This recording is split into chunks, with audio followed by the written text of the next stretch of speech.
Hello everybody.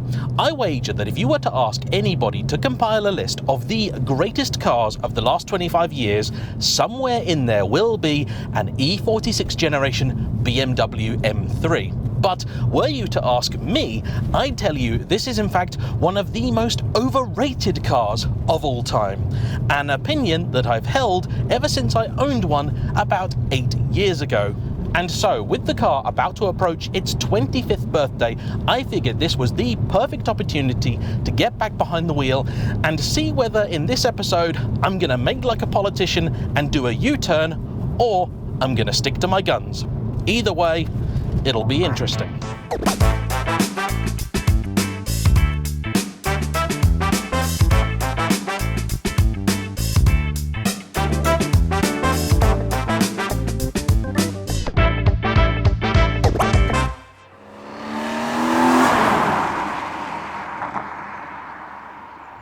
For today's video, I think it's particularly important to get a few positive things said first, because there is a lot that I have always believed that is absolutely fundamentally right about the E46 M3. And in fact, if you were to ask me what I think of the E46 in general, I would also tell you it's one of the greatest cars ever made. It is specifically the M3 that I have a problem with.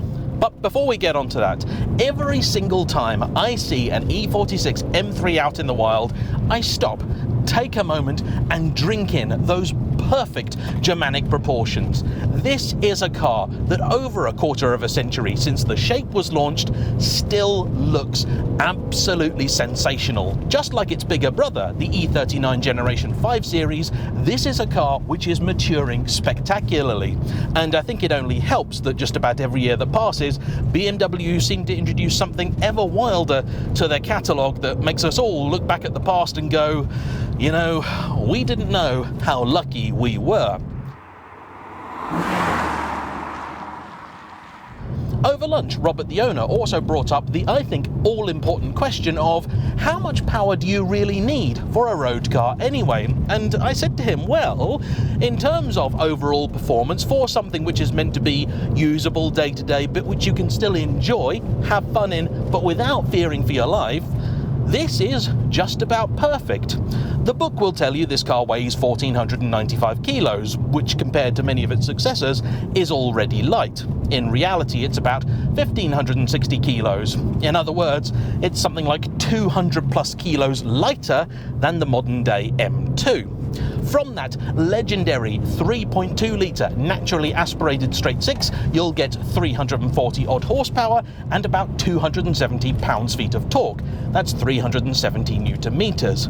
And that gives you an overall power to weight ratio of about 200 horses per tonne, which is just about right for a fast but not fearsome road car. Here we are, my legendary 3-point turn hill start torture test, and another opportunity to talk about some of the great stuff of the E46. Visibility. It's sensational. The M3 was available explicitly as either a two-door coupe, like we have here, or a convertible. Now, I've never been a fan of the convertible because they just don't look right. They look weird whether you've got the soft top or the hard top on them, and I just never really understood it. Convertibles for me are more cruisery cars, or if you want a sporty one, you really want to start with a much smaller car. It naturally adds quite a bit of weight, will blunt the performance, etc, etc. Another E46 coupe thing that I love in both the regular and the M, if you have a sunroof, or moonroof I think, as BMW called it, they were standard on these, and you had to delete them actually if you didn't want it. A lot of people didn't like them. Anyway, the rear windows in the coupe don't go down, they open out.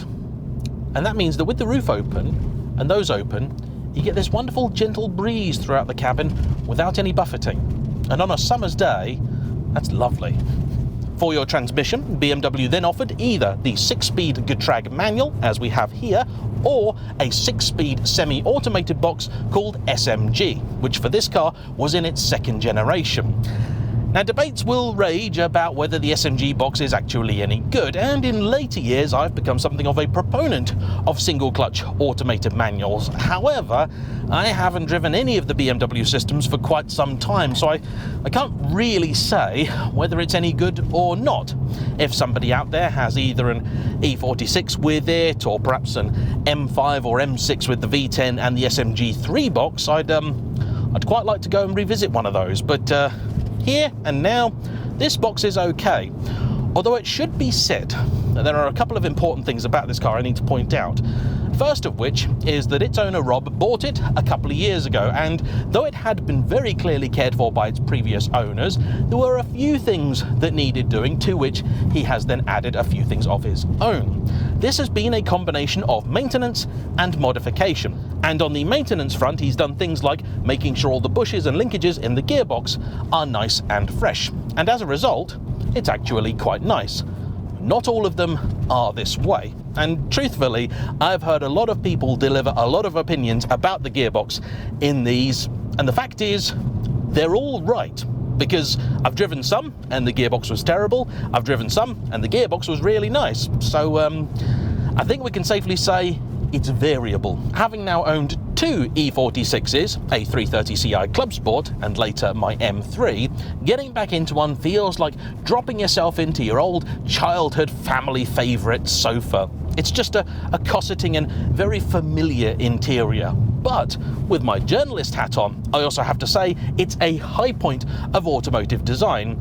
Yeah, sure, there are maybe a few buttons where really a dial or toggle would have made more sense, but overall it's all very logically laid out, and I love how angled this centre console is towards you. You only really realise just how extreme it is when you're in the passenger seat, and unfortunately this was the last 3 Series to be that way. For the E90, which many consider a sort of step down in terms of build quality, they flattened the whole thing out, and to me the car's lost a little bit of their character. The dials likewise, nice, clear, easy to read. There are 4 of them. You've got fuel, speed, revs and temperature. What more do you need? Once upon a time, this car would have also had the factory original navigation system in it. This has been replaced with an Extrons unit, but the original has been kept.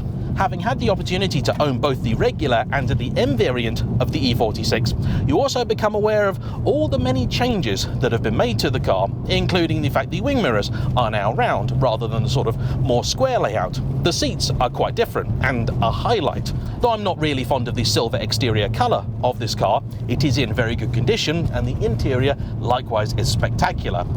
I love the shade. There is lots of adjustment in these chairs. They are on the firm side, but still comfortable, and for long trips it's a very, very good car. It'll even do semi-reasonable fuel economy, and Robert tells me that on a longer run he managed to achieve about 32 the gallon, which I think is very impressive, because when I had mine I achieved only about 24 as an average. Despite the fact that it isn't a particularly big car, certainly by modern standards, there's still plenty of space in it. You can happily get 2 adults in the back. It's a little on the tight side, but even for longer journeys, not cramped. And the boot is fabulous compared to even much larger cars. It's really, really good, and I wager would embarrass many crossovers.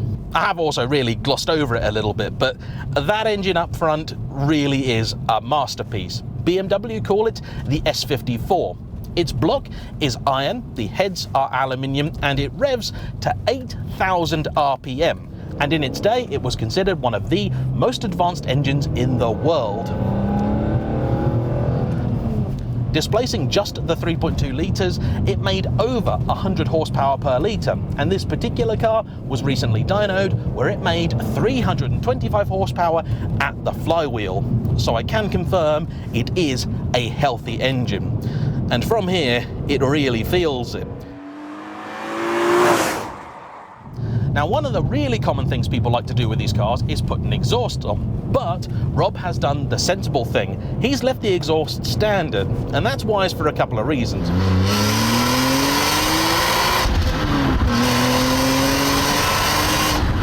First off, it is my understanding that many aftermarket exhausts will actually lose you power with one of these. And secondly, what he's done instead is fit an E-Venturi intake. Not the full CSL replica, but sort of half an intake. It's a nice big piece of carbon that makes the engine bay look rather good, and it also sounds fantastic.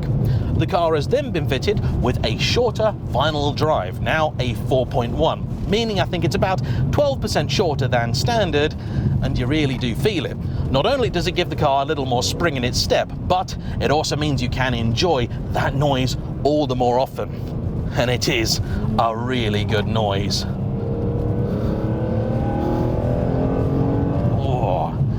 this is a healthy car. A very, very healthy car. And indeed, if you're not familiar with any of my earlier work, you might right now be sat there thinking, well, James, this all sounds very well and good and not at all controversial. Why is it you hate this car quite so much, you old misery guts? First off, I never hated the E46 M3, I hated my E46 M3, because in the 13 months or so that I had the thing, I think I only saw it for about 3 of them. It was never quite right, that car, until, annoyingly, the day I sold it. And the subsequent owner never had a problem with it. Took it on track, drove it around the Nürburgring, everything. He loved it. He drove the heck out of it, and it was faultless. But for me, it was a nightmare. I had to have the engine rebuilt. In fact, I even have the head gasket mounted on my wall and the piston on my desk. And believe it or not, that piston was still running around in an engine doing 8,000 RPM and didn't damage it. They said to me they've never seen a piston so knackered and a bore so immaculate.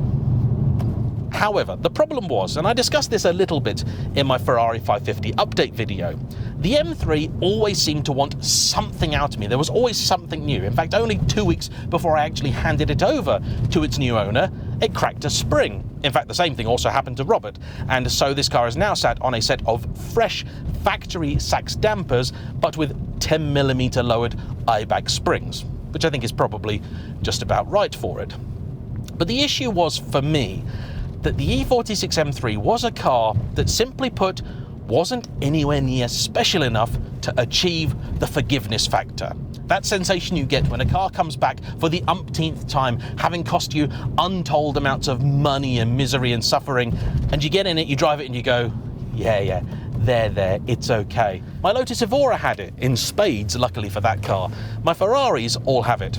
But my E46 M3, it never had it. And why is that? Well, naturally, there are 2 sides to this equation. First of which is the fact that these cars always need something done. And in many cases, it's not a small thing. If you know E46 M3s, you will know the subframes are an issue. They can actually basically try and rip themselves away from the car. The VANOS, the variable valve timing system of the car, has also long been seen as an item that will at some point need a repair. The rod bearings now are becoming an issue that needs sorting. They've been done on this car. Failed head gaskets are also not unheard of. Water pumps on these cars are also a notorious failure point. Maintenance, general maintenance, is also quite pricey. At the Inspection 2 service, that's BMW's term for a major, you need to adjust the valves manually because they're not hydraulic, meaning that depending on where you go, this can easily be a £600 to £700 job. And therefore, a lot of people, particularly when these cars were cheaper, like to skip them. If then the car hasn't broken, you're likely going to want to modify it, put on better brakes, because out of the gate they just weren't quite good enough. Maybe you'll want to put that exhaust on, that intake, and before you know it, you've spent several £1,000s a year on the car. And particularly when they were only worth, say, £10,000 for a decent one, that's a significant outlay. That's a huge percentage of the car's value just on stopping it from breaking. And yet somehow they never really got a reputation for being particularly fragile cars. Talk to anybody about a Ferrari though and they go, oh yeah, needy, terrible things, always want some work. And sure, I will give BMW some credit. The engines didn't simply grenade themselves like they did on a Porsche of the day. But still, these are cars that you cannot own and run on a shoestring. Not going to happen. But 25-year-old, highly strung cars needing maintenance is hardly revolutionary. This is really not a surprise. And though having had my E46 330, which was just about the best car I've ever owned and was nearly faultless, I maybe came into it with unrealistic expectations, there is the other half to this debate, which is the fact that these cars just aren't that good to drive.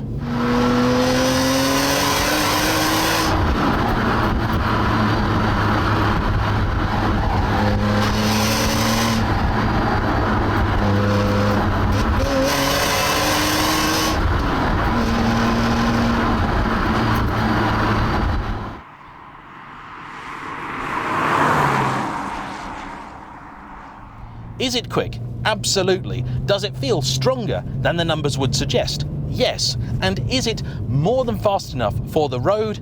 Yes, it is. But this is a car that, to me, just doesn't feel right. It doesn't feel composed. It feels all out of sorts. That section of road back there, I call it the roller coaster, and I use it to test all sorts of cars because it's very, very demanding. It is very harsh, and it will expose any and every weakness in a car. And having now got back into an E46 M3 after, I think, 5 years since the last time, it's just not that good. In fact, it's disappointingly so. First off, the steering. Well, it's just lifeless. It's a really slow rack to begin with. It doesn't talk back to you. I know it's hydraulic. I don't care. It just doesn't have feel to it.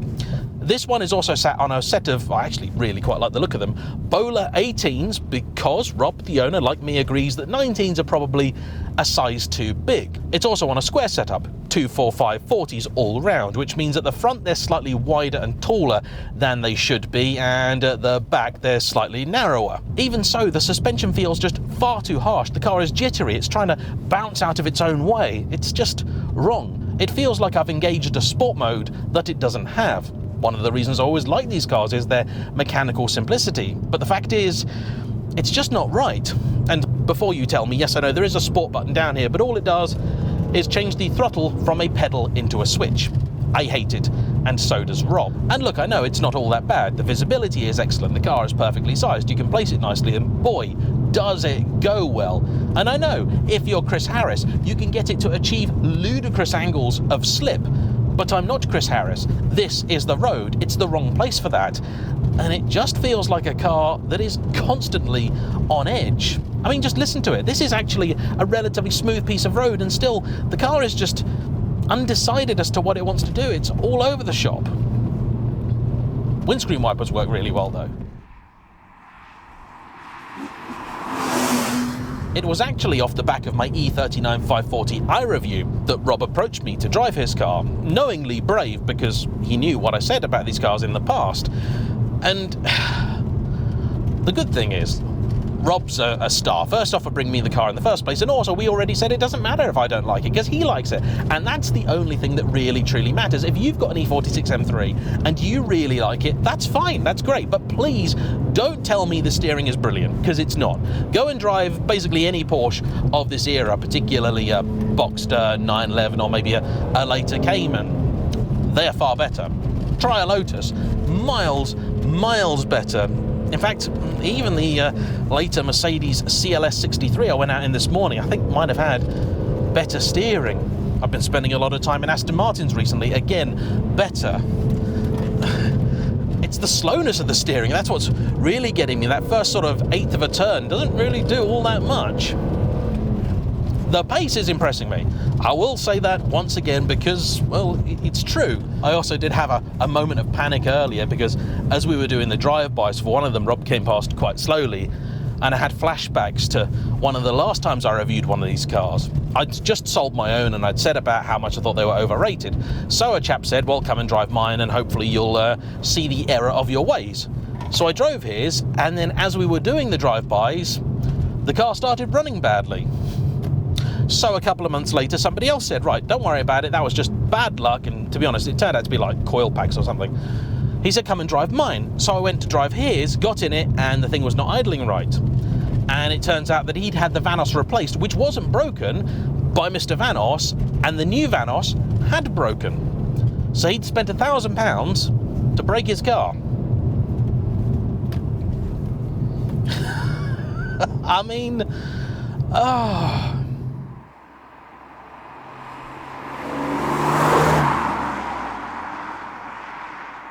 The E46 330 shall always be a car that I hold in the absolute highest of regard.